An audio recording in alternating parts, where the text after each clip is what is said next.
ನಮಸ್ಕಾರ ಎಲ್ಲರಿಗೂ, ಹೇಗಿದ್ದೀರಾ ಸ್ನೇಹಿತರೆ? ನಾನು ಇವತ್ತು ನನ್ನ ಒಂದು ಚಾನಲಲ್ಲಿ ಒಂದು ಇನ್ಫಾರ್ಮೇಷನ್ ವಿಡಿಯೋ ಅಂತ ಅಂದ್ಕೊಳ್ಳಿ, ನನ್ನ ಇವತ್ತಿನ ಒಂದು ರುಟೀನನ್ನು ನಿಮ್ಮ ಹತ್ರ ನಾನು ಶೇರ್ ಮಾಡ್ತಾಯಿದ್ದೀನಿ. ಇನ್ಫಾರ್ಮೇಷನ್ ಅನ್ನಲ್ವಾ, ಏನಪ್ಪ ಇವರು ಏನು ಡ್ರೆಸ್ ತೋರಿಸ್ತಾ ಇದ್ದಾರೆ ತಕ್ಷಣ ಅಂತ ಮನೇಲಿ ಈಸಿಯಾಗಿ ನಾವು ಎಲ್ಲ ಥರ ಕುರ್ತಿಗಳನ್ನು ಹೊಲಿಬೋದು. ನಾನು ಹೊಲ್ಕೊಂಡಿದ್ದೀನಿ ಸ್ನೇಹಿತರೆ. ನಾನು ಇದನ್ನು ಸೀರೆಯಲ್ಲಿ, ಓಲ್ಡ್ ಸೀರೆಯಲ್ಲಿ ಹೊಲ್ಕೊಂಡಿದ್ದೀನಿ. ನೀವು ಸಹ ಈ ಥರ ತುಂಬ ಸುಲಭವಾಗಿ ಮನೆಯಲ್ಲಿ ಹೊಲ್ಕೋಬೋದು. ಫ್ರೆಂಡ್ಸ್, ನಾನೀಗ ಜಸ್ಟ್ ಡ್ರೆಸ್ಸನ್ನು ಹೊಲಿದ್ಬಿಟ್ಟು ನಿಮಗೆ ತೋರಿಸೋಣ ಅಂತ. ನಮಸ್ಕಾರ ಸ್ನೇಹಿತರೆ, welcome to my YouTube channel. ತುಂಬ ದಿನದ ನಂತರ ನಾನು ವಿಡಿಯೋ ಮಾಡ್ತಾಯಿದ್ದೀನಿ ಸ್ನೇಹಿತರೆ. ನಾನು ಯಾವುದು ವಿಡಿಯೋ ಹಾಕಿಲ್ಲ, ಇವತ್ತೊಂದು ಜಸ್ಟ್ ಇನ್ಫಾರ್ಮೇಷನ್ ಕೊಡ್ತಾಯಿದ್ದೀನಿ. ಬ್ಲೌಸ್ ಜಸ್ಟ್ ಇವಾಗ ಓಲ್ಡ್ ಸ್ಯಾರಿಯಲ್ಲಿ ನಾನು ಒಂದು ಅಂಬ್ರೆಲಾ ಡ್ರೆಸ್ಸನ್ನು ಹೊಲ್ಕೊಂಡಿದ್ದೀನಿ ನೋಡಿ. ಮತ್ತು ಬ್ಲೌಸ್ ಪೀಸ್ ಸ್ನೇಹಿತರೆ, ಇದು ಬ್ಲೌಸ್ ಪೀಸು ತುಂಬ ಓಲ್ಡ್ ಸ್ಯಾರಿ, ನಾನು ಬ್ಲೌಸ್ ಹೊಲಿಸಿರಲಿಲ್ಲ. ಹಾಗಾಗಿ ನೋಡಿ, ಇನ್ನು ಕಟ್ ಮಾಡಿ ಜಸ್ಟ್ ಇವಾಗ ಫಿನಿಶಿಂಗ್ ಮಾಡಿದೆ. ನಿಮಗೊಂದು ಜಸ್ಟ್ ಇನ್ಫಾರ್ಮೇಷನ್ ಕೊಡೋಣ ಅಂತ ಹೇಳಿ. ನಿಮಗೆ ಅವಶ್ಯಕತೆ ಇಲ್ಲದೆ ಇರೋಂಥ ಎಷ್ಟೋ ಸೀರೆಗಳು ಹಂಗೆ ಇಟ್ಕೊಂಡಿರ್ತೀರ. ಕೆಲವ್ರು ಏನು ಮಾಡ್ತೀರಾ, ಬೇರೆಯವ್ರಿಗೆ ಕೊಡ್ತೀರಾ. ತುಂಬ ಜಾಸ್ತಿ ಸೀರೆಗಳು ಇದ್ಬಿಟ್ರೆ ಅಯ್ಯೋ ಬೇಡ, ಹಳೆಯ ಸೀರೆ ಯಾರು ಉಟ್ಕೊತಾರೆ ಅಂತೇಳಿ ತುಂಬ ಹಳೆ ಸೀರೆ ಆದ್ರೂ ತುಂಬ ಚೆನ್ನಾಗಿ ನೋಡಿ ಸ್ನೇಹಿತರೆ, ಎಷ್ಟು ಸಿಲ್ಕ್ ಮೆಟೀರಿಯಲ್ ಇದು. ನಾನು ಪಾಲಿಸ್ಟರ್ ಲೈನಿಂಗ್ ತೊಗೊಂಡು 4 ಮೀಟರ್ಸ್ ಲೈನಿಂಗ್ ಬಂತು ಸ್ನೇಹಿತರೆ ನನಗೆ. ಯಾಕೆಂದರೆ ಸ್ವಲ್ಪ ನನಗೆ ಜಾಸ್ತಿ ಲೆಂತ್ ಉದ್ದ ಇಲ್ಲ ಬೇಕಲ್ವ, ಹಾಗಾಗಿ ನಾವು ದಪ್ಪ ಇರೋರಿಗೆ ಒಂದು ಚೆನ್ನಾಗಿ ಫ್ರೀ ಸೈಜಾಗಿ ನಾವು ಹೊಲ್ಕೋಬೇಕಾಗುತ್ತೆ ಯಾವುದೇ ಡ್ರೆಸ್ ಆದ್ರೂ. ಜಸ್ಟ್ ಇನ್ಫಾರ್ಮೇಷನ್ ಅಂತ ತಿಳ್ಕೊಳ್ಳಿ. ನಾನು ಇದನ್ನು ಯೂಟ್ಯೂಬ್ ನೋಡ್ಕೊಂಡೆ ಕಲ್ಕೊಂಡು ಹೊಲಿತಾ ಇದ್ದೀನಿ ಸ್ನೇಹಿತರೆ. ನಾನು ಯಾವ ದೊಡ್ಡ ಟೈಲರ್ ಅಲ್ಲ, ನನಗೆ ಅಷ್ಟು ಪರ್ಫೆಕ್ಟಾಗಿ ನಾನು ಯಾವುದನ್ನು ಅಷ್ಟು ಕರೆಕ್ಟಾಗಿ ಕಲ್ತಿಲ್ಲ. ಆದರೆ ಕಲಿಬೇಕು ಅಂತ ತುಂಬ ಇಷ್ಟ, ಕಲ್ಕೊತಾನೆ ಇರ್ತೀನಿ. ಆದರೆ ಅವ್ರು ಹೆಂಗೆ ಹೇಳ್ತಾರೋ ಆ ಥರ ನಾನು ನೋಡಿ ಹೊಲಿತಾ ಇರ್ತೀನಿ ಅಷ್ಟೇ. ನಾನು ನಿಮಗಾದರೂ ಇದನ್ನೇ ಹೇಳ್ತೀನಿ ಈ ವಿಡಿಯೋ ಮೂಲಕ, ನೀವು ಸಹ ಹೊಲ್ಕೋಬೋದು ಆರಾಮಾಗೆ. ಈ ಸೀರೆ ನಾನು ಬ್ಲೌಸ್ ಪೀಸ್ ಕಟ್ ಮಾಡಿರಲಿಲ್ಲ ಸ್ನೇಹಿತರೆ, ಭಾಳ ದಿನದ ಸೀರೆ. ಬ್ಲೌಸ್ ಪೀಸು ಹಾಗೆ ಇತ್ತು. ನಾನು 4 ಮೀಟ್ರ್ ಪಾಲಿಸ್ಟರ್ ಲೈನಿಂಗ್ ತಗೊಂಡು ಹೊಲ್ಕೊಂಡಿದ್ದೀನಿ. ಅಳತೆ ಒಂದು ಅಂಬ್ರೆಲಾ ಟಾಪನ್ನು ಇಟ್ಕೊಂಡು ಅದರ ಅಳತೆಗೆ ನಾನು ಕಟ್ ಮಾಡಿಕೊಂಡು ಇದನ್ನು ಹೊಲಿತಾ ಇದ್ದೀನಿ. ಸ್ವಲ್ಪ ನಮ್ಮ ಪೆಟ್ಟು ಡಿಸ್ಟರ್ಬ್ ಮಾಡೋದ್ರಿಂದ, ಪದೇ ಪದೇ ಕೂಗೋದ್ರಿಂದ ನಿಮಗೆ ವಾಯ್ಸ್ ಓವರ್ ಮಾಡ್ತಾಯಿದ್ದೀನಿ ಇವಾಗ. ಏಕೆಂದರೆ ಅದು ಯಾವ ಟೈಮಿಗೆ ಸುಮ್ಮನಿರುತ್ತೆ ಮತ್ತು ಕೂಗುತ್ತೆ ಗೊತ್ತಾಗಲ್ಲ. ಹಾಗಾಗಿ ಪದೇ ಪದೇ ಕಟ್ ಮಾಡಿ ನಾನು ಇದು ಮಾಡೋಕ್ಕೂ ಸರಿಯಾಗಲ್ಲ ಮಾತಾಡೋಕ್ಕೆ. ಹಾಗಾಗಿ ನಿಮ್ಗೆ ವಿಡಿಯೋ ಮಾಡ್ತಾಯಿದ್ದೀನಿ, ಇದನ್ನ ವಾಯ್ಸ್ ಓವರ್ ಮಾಡ್ತಾಯಿದ್ದೀನಿ. ಈಗ ಸ್ನೇಹಿತರೆ ತುಂಬ ಈಸಿಯಾಗಿ ಹೇಳ್ಕೊಡ್ತಾರೆ. ನಿಮ್ಗೆ ಇಷ್ಟ ಬಂದ ರೀತಿ ನೀವು ನೆಕ್ ಡಿಸೈನನ್ನು ಮಾಡ್ಕೋಬೋದು. ನಿಮಗೆ ಆ ಡ್ರೆಸ್ ಯಾವ ಥರ ಆದಷ್ಟು ಫಸ್ಟಿಗೆ ನಾವು ಕಲಿಯೋದಿದ್ದರೆ ಸ್ವಲ್ಪ ಸಿಂಪಲ್ ಡ್ರೆಸ್ಗಳನ್ನು ನೋಡ್ಕೊಂಡು ಕಲ್ಕೋಬೋದು ಯೂಟ್ಯೂಬಲ್ಲಿ ಈಸಿಯಾಗಿ. ಅದು ನಾವು ನಿಧಾನಕ್ಕೆ ನಾವು 1 ಸಲ 2 ಸಲ 3 ಸಲ ಪದೇ ಪದೇ ನಾವು ನೋಡಿದಾಗ ಅದೇ ಥರನೇ ನಮಗೆ ಮತ್ತೆ ಅದನ್ನ ನೋಡಿ ಕಲ್ಕೊಳಕ್ಕೆ ಸ್ವಲ್ಪ ಸುಲಭವಾಗುತ್ತೆ. ಹಂಗಾಗಿ ನಾನು ನಿಮಗೆ ವಿಡಿಯೋ ಮಾಡ್ತಾಯಿದ್ದೀನಿ. ನಾನು ಒಂದು 3 ದಿನ ತೊಗೊಂಡಿದ್ದೀನಿ ಸ್ನೇಹಿತರೆ ಇದನ್ನ ಹೊಲಿಯೋಕ್ಕೆ. ಯಾಕೆಂದರೆ ನಾನು ಹೋಟ್ಲಿಗೆ ಹೋಗಬೇಕು, ಮನೆಯಲ್ಲಿ ಕೆಲಸಗಳು ಇರುತ್ತೆ. ಹಾಗಾಗಿ ಬಿಡುವಿನ ಸಂದರ್ಭನ ನಾನು ಈ ಥರ ಯೂಸ್ ಮಾಡ್ಕೊತೀನಿ. ಒಳ್ಳೊಳ್ಳೆಯದ್ರ ಬಗ್ಗೆ ನನಗೆ ಯಾವಾಗಲೂ ಅದೊಂದು ತುಂಬ ಆಸೆ. ಗೊತ್ತಿಲ್ಲದ ವಿಷಯಗಳನ್ನು ನಾನು ಆದಷ್ಟು ತಿಳ್ಕೊಳಕ್ಕೆ ಇಷ್ಟಪಡ್ತೀನಿ. ಆ ಕಲ್ಕೊಳೋದ್ರಲ್ಲಿ ನನಗೆ ತುಂಬ ಆಸಕ್ತಿ. ಯಾವುದೇ ಒಂದು ನನಗೆ ಇಷ್ಟ ಆಗಿರೋ ಅಂಥ ಒಂದು ಈ ಥರ ಬಟ್ಟೆ ಹೊಲಿಯೋದಾಗಿರಲಿ, ಸ್ಟಿಚಿಂಗು, ಕಟ್ಟಿಂಗ್ಸು, ಕೆಲವೊಂದು ಡಿಸೈನ್ಸ್ಗಳು ನನಗೆ ಅದ್ರ ಬಗ್ಗೆ ತುಂಬ ಇಷ್ಟ ಆಗ್ತಾ ಇರುತ್ತೆ.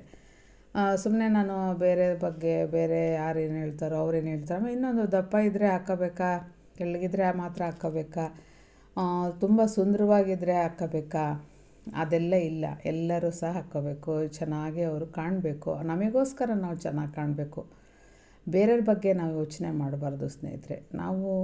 ನಮಗೆ ಈ ಯೂಟ್ಯೂಬಲ್ಲಿ ಎಷ್ಟು ಅದು ಒಂದು ಒಳ್ಳೆ ಬಟ್ಟೆಗಳನ್ನು ಹೊಲಿಯೋದ್ರಲ್ಲಿ ನನಗಂತೂ ತುಂಬ ಹೊಗಳ್ತೀನಿ ನಾನು, ತುಂಬ ಖುಷಿಯಿಂದ. ಯಾಕೆಂದರೆ ಮಗು ಥರ ನಮಗೆ ಅದು ಗೈಡ್ ಮಾಡುತ್ತೆ. ಎಷ್ಟು ಚೆನ್ನಾಗಿ ಅವ್ರು ಹೇಳ್ಕೊಡ್ತಾ ಇರ್ತಾರೆ ಅದರಲ್ಲಿ.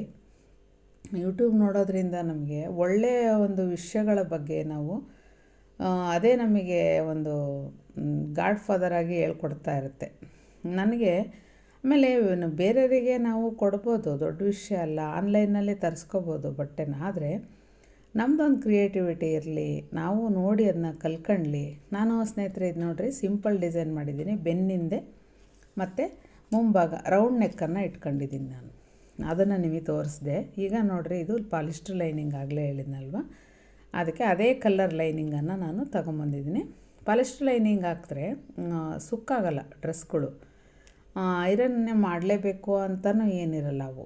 ಹಾಗಾಗಿ ಪಾಲಿಸ್ಟರ್ ಲೈನಿಂಗ್ ಹಾಕಬೇಕು ಅಂತ ನನಗೆ ಒಂದು ಕೆಲವೊಂದು ಟೈಲರ್ಸ್ಗಳ ಹೇಳಿದಾಗ ನಾನು ತಿಳ್ಕೊಂಡೆ.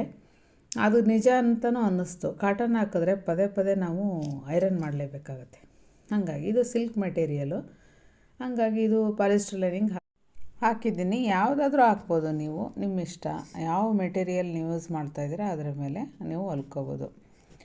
ಲೈನಿಂಗ್ ಹಾಕಿ ಹೊಲಿಬೇಕು ಅಂತಲೂ ಏನಿಲ್ಲ. ಮೀಶೋದಲ್ಲಿ ಮತ್ತು ಅಮೆಝಾನಲ್ಲಿ ಈ ಥರ ಒಂದು ಆನ್ಲೈನ್ಗಳಲ್ಲಿ ಬಟ್ಟೆಗಳು ಸಿಗುತ್ತೆ ನಮಗೆ.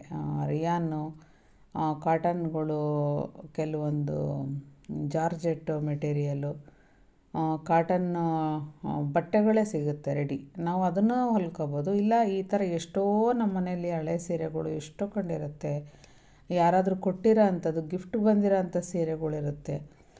ಇಲ್ಲ ಅಂತಂದರೆ ಅಮ್ಮನ ಸೀರೆಗಳಿರುತ್ತೆ. ನಾನು ಸುಮಾರು ನಮ್ಮ ಅಮ್ಮನ ಸೀರೆಗಳಲ್ಲೆಲ್ಲ ನಾನು ಈ ಥರ ಹೊಲ್ಕೊಳಕ್ಕೆ ಇಷ್ಟಪಡ್ತೀನಿ ನಾನು. ಯಾಕೆಂದರೆ ನಮ್ಮ ಅಮ್ಮನ ಸೀರೆಗಳು ಸುಮಾರು ನನ್ನ ಹತ್ರ ಇದೆ. ಮತ್ತು ನನಗೆ ಕೆಲವೊಂದು ಇಷ್ಟ ಆಗೋಂಥ ಸೀರೆಗಳನ್ನು ಈ ಥರ ಲಾಂಗ್ ಗೌನಾಗಿ ನಾನು ಕನ್ವರ್ಟ್ ಮಾಡಿಕೊಂಡು ನಾನು ಹೊಲಿತೀನಿ ಸ್ನೇಹಿತರೆ. ಅದೇ ಹೇಳಿದ್ನಲ್ವ, ನಾನು ಯೂಟ್ಯೂಬ್ ನೋಡ್ಕೊಂಡೆ ಇದನ್ನೆಲ್ಲ ಕಲ್ತ್ಕೊಂಡೆ. ನಿಮಗೂ ಇದೊಂದು ಮೋಟಿವೇಶನ್ ಥರನೂ ಆಗಲಿ, ನೀವು ಮಾಡಿ ಮನೆಯಲ್ಲಿ. ಕ್ರಿಯೇಟಿವಿಟಿ ಇರಲಿ ಎಲ್ಲದರಲ್ಲೂ. ಆನ್ಲೈನಲ್ಲಿ ತರಿಸ್ಕೊಂಡು ಹಾಕ್ಕೊಳ್ಳೋದು ಬೇರೆ, ಆದರೆ ನಾವೇ ಕಷ್ಟಪಟ್ಟೋದನ್ನ ಇಷ್ಟಪಟ್ಟು ಒಂದು ಖುಷಿಯಿಂದ ಹೊಲ್ಕೊಂಡಾಗ ಅದರ ಒಂದು ಫೀಲಿಂಗೇ ಬೇರೆ. ಹಂಗಾಗಿ ಮಧ್ಯಾಹ್ನ ಕೆಲವರು ಎಷ್ಟೋ ಜನ ಮಲಗ್ತಾ ಇರ್ತಾರೆ ಮಧ್ಯಾಹ್ನ. ಒಳ್ಳೆಯದಲ್ಲ ಅದು ಆರೋಗ್ಯಕ್ಕೆ. ಮತ್ತು ನಮಗೆ ಅದು ಆಲಸ್ಯವನ್ನು ಮತ್ತು ನೈಟ್ ನಿದ್ದೆಗೆ ತುಂಬ ನಮಗೆ ಎಫೆಕ್ಟ್ ಮಾಡುತ್ತದು. ನಾವು ನೈಟ್ ನಿದ್ದೆ ಮಾಡೋದು ತುಂಬ ಆರೋಗ್ಯಕ್ಕೆ ಒಳ್ಳೆಯದು. ಡಿಸ್ಟರ್ಬೆನ್ಸು ಮಾಡುತ್ತೆ ಅದು ಮಧ್ಯಾಹ್ನ ಮಲಗೋದ್ರಿಂದ. ನಮಗೆ ಆ ಟೈಮಲ್ಲಿ ನಾವು ಈ ಥರ ಏನಾದರೂ ಒಂದು ಬೇರೆ ಚಟುವಟಿಕೆಗಳಲ್ಲಿ ನಮ್ಮ ಮನಸ್ಸನ್ನು ನಾವು ನಮ್ಮ ಒಂದು ಆಸಕ್ತಿನ ನಾವು ಕೊಟ್ಟಾಗ ಆವಾಗ ನಮಗೆ ಅದೊಂದು ನಮ್ಮ ಹೆಲ್ತು ಸಹ ಚೆನ್ನಾಗಿರುತ್ತೆ ಅಂತ ನಾನು ನಿಮಗೆ ಈ ವಿಡಿಯೋನ ಇವತ್ತು ಶೇರ್ ಮಾಡ್ತಾಯಿದ್ದೀನಿ. ತುಂಬ ಈಸಿ ಸ್ನೇಹಿತರೆ. ನಾನು ತುಂಬ ಕಷ್ಟಪಟ್ಟೆ ಫಸ್ಟಿಗೆ. ಅಯ್ಯೋ ಯಾಕಾದರೂ ನನಗೆ ಬೇಕಾಗಿತ್ತಪ್ಪ, ನಾನು ಸುಮ್ಮನೆ ಆರಾಮಾಗಿರ್ತಿದ್ದೆ, ಹೋಗಿ ಸೀರೆ ಕಟ್ ಮಾಡಿಬಿಟ್ನಲ್ಲ ಅಂತ ಅನ್ನಿಸ್ತು ಲೈನಿಂಗ್ ಎಲ್ಲ ತಂದಮೇಲೆ.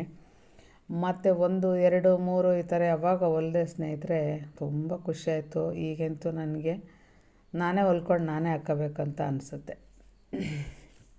ಬನ್ನಿ ಈಗ ಅಡುಗೆ ಮನೆಗೆ ಬಂದೆ. ನೋಡಿ ಸ್ನೇಹಿತರೆ, ಈಗ ನಾನು ಎಲ್ಲ ಹೊಲಿಯೋದು ಮುಗೀತು. ಈಗ ನನ್ನ ಮಧ್ಯಾಹ್ನದ ಅಡುಗೆ ಸ್ಟಾರ್ಟು. ಈಗ ನಾನು ಇವತ್ತು ಒಂದು ಹೋಟೆಲ್ ಸ್ಟಾಫ್ ಎಲ್ಲ ಸೇರಿ ಒಂದು 13 ಜನ ಆಗ್ತೀವಿ ಎಲ್ಲ ಸೇರಿ. ನಾವು ಏನು ಮಾಡ್ತೀವಿ ಇವಾಗ ಅಂದರೆ ಊಟಕ್ಕೆ ಒಂದು ಅಡುಗೆ ಸೊಪ್ಪಿನ ಸಾರು ಮತ್ತು ರಾಗಿ ಮುದ್ದೆ ಮಾಡೋಣ ಅಂತ ಬಂದೆ ಇವಾಗ. ಅಂದರೆ ಅವರಿಗೆ ಸಾಂಬಾರು ಅಷ್ಟೇ ಕಳಿಸ್ತೀನಿ ಮಾಡಿ. ಸ್ನೇಹಿತರೆ, ಇವತ್ತು 2 ಮಿಶೋ ಪ್ರಾಡಕ್ಟ್ ಬಂತು ನನಗೆ. ಒಂದು ಪಂಪ್ಕಿನ್ ಸೀಡ್ಸು, ಇನ್ನೊಂದು ಚಿಯಾ ಸೀಡ್ಸ್ ಬಂತು. ತುಂಬ ಒಳ್ಳೆಯದು ಸ್ನೇಹಿತರೆ. ವೆಯ್ಟ್ ಲಾಸ್ ಮಾಡೋರಿಗೆ ಮತ್ತು ಡಯಾಬಿಟೀಸ್ ಇರೋರಿಗೆ ಎಲ್ಲ ಯಾವುದೇ ಕಾಯಿಲೆಗಳಿದ್ರೂ ನಾವು ಪ್ರೋಟೀನ್ ಪೌಡ್ರ್ ಮಾಡ್ಕೊಂಡಾಗೂ ಇವೆಲ್ಲ ಬೇಕಾಗುತ್ತೆ. ಇದ್ರ ಬಗ್ಗೆ ನಾನು ವಿಡಿಯೋಗಳನ್ನು ನಿಮಗೆ ಹಾಕ್ತೀನಿ ಸ್ನೇಹಿತರೆ. ಇವು ತುಂಬ ಒಳ್ಳೆಯದು ಯೂಸ್ ಮಾಡಿದ್ರೆ. ನಾವು ನೀರಲ್ಲಿ ನೆನೆ ಹಾಕಬೇಕಾಗುತ್ತೆ ಚಿಯಾ ಸೀಡ್ಸ್ಗಳು. ಸಬ್ಜಾ ಸೀಡ್ಸು ಅಷ್ಟೇ ನೀರಲ್ಲಿ ನೆನೆ ಹಾಕಿ ನಾವು ಬೆಳಿಗ್ಗೆನೇ ಖಾಲಿ ಹೊಟ್ಟೆಗೆ ಕುಡಿಬೇಕು. ತುಂಬ ಒಳ್ಳೆಯದು ಅವು, ನಮ್ಮ ಹೆಲ್ತಿಗೆ ತುಂಬ ಬೆನಿಫಿಟ್ಸ್ ಇದೆ ಅವುಗಳಿಂದ. ನಾನು ಹಾಗಾಗಿ ತರಿಸಿದ್ದೆ. ಈಗ ಅವಶ್ಯಕತೆ ಇರೋಂಥ ಆಮೇಲೆ ವಸ್ತುಗಳನ್ನು ನಾವು ನಮ್ಮ ಆರೋಗ್ಯನ ನೋಡ್ಕೊಳ್ಳೋಕ್ಕೋಸ್ಕರ ನಾವು ಬಳಸಲೇಬೇಕಾಗತ್ತೆ. ಸೊಪ್ಪನ್ನು ತಗೊಂಡೆ ಇವಾಗ. ಇವತ್ತು ಪಾಲಕ್ಕು ಮತ್ತು ಮೆಂತ್ಯ ಸೊಪ್ಪು ಎರಡೂ ಹಾಕಿ ನಾವು ಹುಳ್ಸೊಪ್ಪು ಅಂತ ಮಾಡ್ತೀವಿ. ಇಲ್ಲ ನಿಮ್ಮ ಕಡೆ ಎಲ್ಲ ಸೊಪ್ಪಿನ ಸಾರು ಅಂತನಾದರೂ ಹೇಳ್ಕೊಬೋದು. ನಾವು ಹುಳ್ಸೊಪ್ಪು ಅಂತಲೇ ಸ್ವಲ್ಪ ಜಾಸ್ತಿ ಹೇಳ್ತೀವಿ ಅದ್ರ ಬಗ್ಗೆ. ರಾಗಿ ಮುದ್ದೆ, ರೊಟ್ಟಿ ಮತ್ತು ಚಪಾತಿ, ಅನ್ನ ಎಲ್ಲದಕ್ಕೂ ಈ ಸಾಂಬಾರು ತುಂಬ ಚೆನ್ನಾಗಿರುತ್ತೆ ಸ್ನೇಹಿತರೆ. ಹಾಗಾಗಿ ಹೇಳ್ತಾಯಿದ್ದೀನಿ. ಈಗ ನಾನು ಬೇಗ ಬೇಗ ಮಾಡ್ಕೊಳ್ಳೋಣ ಅಂತ ಹೇಳಿ ಅಡುಗೆ ಮನೆಗೆ ಬಂದೆ. ಇವತ್ತು ಬೆಳಿಗ್ಗೆನೇ ನಾನು ಸ್ವಲ್ಪ ಶೇಂಗಾ ಚಟ್ನಿ ಪೌಡರು ಮತ್ತು ಪಲ್ಯಕ್ಕೆ ಗುರಾಳ್ ಪುಡಿ ಅಂತ ಹೇಳ್ತಾರೆ, ಅದನ್ನು ಸ್ವಲ್ಪ ನಾನು 100 ಗ್ರಾಮು ಅಷ್ಟು ಮಾಡ್ಕೊಂಡಿರ್ತೀನಿ, ಜಾಸ್ತಿ ಮಾಡ್ಕೊಳಲ್ಲ. ಫ್ರೆಶ್ನೆಸ್ ಹೋಗ್ಬಿಡುತ್ತೆ. ನಾವು ಪುಡಿಗಳನ್ನು ಜಾಸ್ತಿ ಪ್ರಮಾಣದಲ್ಲಿ ಮಾಡ್ಕೋಬಾರ್ದು ಯಾವುದೇ ಆಗಲಿ. ನಾನಿವತ್ತು ಅವೆರಡು ಪುಡಿ ಬೆಳಿಗ್ಗೆನೇ ಮಾಡ್ಕೊಂಡಿದ್ದೆ. ಈಗ ನಾನು ಸೊಪ್ಪು ಸಾಂಬಾರನ್ನು ಮಾಡ್ಕೊಂಬಿಡೋಣ ಅಂತ ಹೇಳಿ ಬೇಗ ಬಂದೆ. ನನಗೆ ಮತ್ತು ಮಧ್ಯಾಹ್ನ ನಾನು ಹೋಗಬೇಕು, ಹಂಗಾಗಿ ಇವತ್ತು ಬೇಗ ಅಡುಗೆ ಮಾಡ್ಕೊಳ್ಳೋಣ ಅಂಥೇಳಿ ಬಂದೆ. ನಾವು ಬಟ್ಟೆ ಹೊಲ್ಕೊಳೋದು, ನಾವು ಯಾವುದಾದ್ರೂ ಒಂದು ಬಟ್ಟೆ ಹಾಕ್ಕೊಳೋದಾಗಲಿ ನಮಗೋಸ್ಕರನೇ ನಾವು ಆಸಕ್ತಿಯಿಂದ ಹಾಕ್ಕೋಬೇಕು ಸ್ನೇಹಿತರೆ. ತುಂಬ ಜನ ಯೋಚನೆ ಮಾಡ್ತಾಯಿರ್ತಾರೆ ಬೇರೆಯವ್ರ ಬಗ್ಗೆ, ಅವ್ರೇನು ಅನ್ಕೊಂತಾರೋ, ಇವ್ರೇನು ಅನ್ಕೊಂತಾರೋ, ಮತ್ತೊಬ್ರೇನು ಮಾತಾಡ್ತಾರೋ, ಅವ್ರು ಹಂಗಂಗೆ ಅನ್ಕೊಂಡೆ ಅವ್ರು ಏನೇನೋ ಅವ್ರು ಹಾಕ್ಕೊಳೋದು ಇಲ್ಲ, ಕಷ್ಟನೂ ಪಡಟ್ಟು ಹೊಲ್ಕೊಳೋದು ಇಲ್ಲ. ಕೊನೆ ತನಕ ಯೋಚನೆ ಮಾಡಿ ನಾವು ಇನ್ನೊಬ್ಬರು ಬಾಯಿಗೆ ಹಾಕಿ ಹೋಗ್ತಾರೆ ನೋಡ್ರಿ ಅವರು. ನಾನು ಅಂಥವ್ರನ್ನ ಸುಮಾರು ಜನ ನೋಡಿದ್ದೀನಿ. ಹಂಗಾಗಿ ನಿಮ್ಗೆ ಹೇಳ್ತಾಯಿದ್ದೀನಿ, ನಿಮಗೇನು ಆಸೆ ಬರುತ್ತೋ ನೀವು ಹಾಕ್ಕೊಳ್ಳಿ. ಬೇರೆಯವ್ರ ಬಗ್ಗೆ ಯೋಚನೆ ಮಾಡಬೇಡಿ. ಯಾರೂ ನಿಮಗೆ ಕೊಡೋಲ್ಲ. ಬೇರೆಯವರು ತೆಳ್ಳಗಿರಲಿ ದಪ್ಪ ಇರಲಿ, ನಮಗೆ ನಾವು ಸಂತೋಷವಾಗಿ ನಾವು ಬದುಕಬೇಕು. ಭಗವಂತ ಕೊಟ್ಟಿರೋ ಈ ಒಂದು ಅದ್ಭುತವಾದಂಥ ಜೀವನವನ್ನು ನಾವು ನಮಗೆ ಒಳ್ಳೆ ರೀತಿ, ನಮಗೆ ಬೇಕಾದ ರೀತಿ, ನಮಗೆ ಸಂತೋಷ ಪಡೋ ರೀತಿಯಲ್ಲಿ ನಾವು ಬದುಕಬೇಕು. ಬೇರೆಯವ್ರೇನು ಹೇಳ್ತಾರೆ, ಅವ್ರು ಹೇಳ್ತಾನೆ ಇರ್ತಾರೆ ಸ್ನೇಹಿತರೆ. ನಾವು ನಮಗೋಸ್ಕರ ಬಾಳಬೇಕು ಅಂತ ನಮ್ಮ ಜೀವನ, ನಮ್ಮ ಮಕ್ಕಳು, ನಮ್ಮ ಮನೆ, ನಮ್ಮದೊಂದು ಚೌಕಟ್ಟಿರುತ್ತೆ ಅಷ್ಟೇ. ನಾವು ಬೇರೆಯವ್ರ ಬಗ್ಗೆ ನಾವು ಯೋಚನೆ ಮಾಡಬಾರ್ದು. ಯಾಕೆಂದರೆ ಇದೊಂದು ಮೋಟಿವೇಶನ್ ಅಂತ ಅಂದ್ಕೊಳ್ಳಿ ಸ್ನೇಹಿತರೆ. ಅವಾಗ ನಿಮ್ಮ ಮನಸ್ಸು ಚೆನ್ನಾಗಿರುತ್ತೆ, ನಿಮ್ಮ ಭಾವನೆ ಚೆನ್ನಾಗಿರುತ್ತೆ. ಬೇರೆಯವ್ರ ಬಗ್ಗೆನೇ ನಾವು ಚಿಂತೆ ಮಾಡಿ ಬೇರೆಯವ್ರ ಬಗ್ಗೆನೇ ತಲೆ ಕೆಡಿಸ್ಕೊಂಡ್ರೆ ನಮಗೆ ಆರೋಗ್ಯಗಳು ನಮ್ಮ ಆರೋಗ್ಯದ ಮೇಲೆ ತುಂಬ ಎಫೆಕ್ಟ್ ಆಗುತ್ತೆ ಅದು. ಹಂಗಾಗಿ ನಾನು ಯಾವುದನ್ನು ಸ್ಕ್ರಿಪ್ಟಲ್ಲಿ ಬರ್ಕೊಂಡು ಮಾತಾಡ್ತಾರಲ್ವ ಆ ಥರ ನಾನು ಯೂಟ್ಯೂಬಲ್ಲಿ ಮಾತಾಡೋಲ್ಲ. ನನಗೆ ಏನು ಅನ್ನಿಸುತ್ತೆ ಮನಪೂರ್ವಕವಾಗಿ ನಿಮ್ಮ ಹತ್ರ ಮಾತಾಡಿರ್ತೀನಿ ಸ್ನೇಹಿತರೆ. ಈಗ ಸೊಪ್ಪೆಲ್ಲ ಸೋಸ್ಕೊಂಡೆ. ಈಗ ಆ ಫಿಲ್ಟ್ರ್ ನೀರಲ್ಲಿ ನೀಟಾಗಿ 1-2-3 ಸಲ ಚೆನ್ನಾಗಿ ನಾನು ಸೊಪ್ಪನ್ನು ತೊಳ್ಕೊತೀನಿ. ಯಾಕೆಂದರೆ ಈ ಸಿಂಟೆಕ್ಸ್ ನೀರಲ್ಲಿ ಏನಾದರೂ ಒಂದು ಸೂಕ್ಷ್ಮಾಣು ಜೀವಿಗಳು ಇರುತ್ತೆ, ಗೊತ್ತಾಗಲ್ಲ ಅದು ನಮಗೆ. ಹಾಗಾಗಿ ನಾನು ಅದರ ಸುದ್ದಿ ಹೋಗೋದಿಲ್ಲ, ಆ ನೀರಲ್ಲಿ ತೊಳೆಯೋದು ಇಲ್ಲ ತರಕಾರಿಗಳನ್ನು. ಆದಷ್ಟು ನಾನು ಫಿಲ್ಟ್ರ್ ನೀರಲ್ಲೇ ತೊಳ್ಕೊತೀನಿ ಸ್ನೇಹಿತರೆ.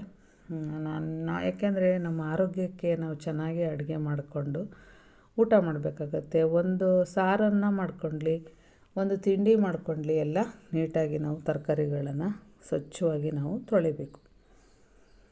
ಯಾಕೆಂದರೆ ಇವತ್ತಿನ ವಾತಾವರಣದಲ್ಲಿ ನಾವೆಷ್ಟು ಹುಷಾರಾಗಿದ್ದರೂ ಸಾಲದು ಸ್ನೇಹಿತರೆ. ಹಾಗಾಗಿ ಈಗ ನನ್ನ ಒಂದು ರೊಟೀನ್ ನಿಮಗೆ ನಾನು ಇವತ್ತು ಈ ಒಂದು ವಿಡಿಯೋದಲ್ಲಿ ಶೇರ್ ಮಾಡಿದ್ದೀನಿ. ಕೆಲವೊಂದು ನನಗೆ ಅನಿಸಿರೋ ಅಂಥ ವಿಷಯಗಳನ್ನು ನಿಮ್ಮ ಹತ್ರ ಶೇರ್ ಮಾಡಿದ್ದೀನಿ. ಕೆಲವರು ಹೆಣ್ಮಕ್ಳಿಗೆ ತುಂಬ ಚುಚ್ಚಿ ಮಾತಾಡೋದು, ತುಂಬ ನೋವು ಕೊಡೋದು, ಈ ಒಂದು ಪ್ರಪಂಚದಲ್ಲಿ ಎಷ್ಟೋ ಜನಗಳು ಆ ಥರ ಇದ್ದಾರೆ. ಏನೂ ಮಾಡೋಕ್ಕಾಗಲ್ಲ ಅವರಿಗೆ.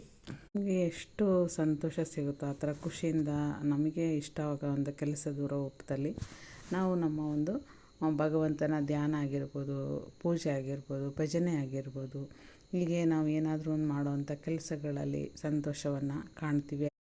ನಿಮ್ಮ ಹತ್ರ ಮಾತಾಡ್ತಾನೆ ನನ್ನ ಒಂದು ಸೊಪ್ಪಿನ ಸಾರು ರೆಡಿ ಆಯಿತು ಸ್ನೇಹಿತರೆ. ಅದಕ್ಕೆ ಅಡುಗೆ ನಾನೇನು ಡೀಟೇಲಾಗಿ ತೋರಿಸಿಲ್ಲ.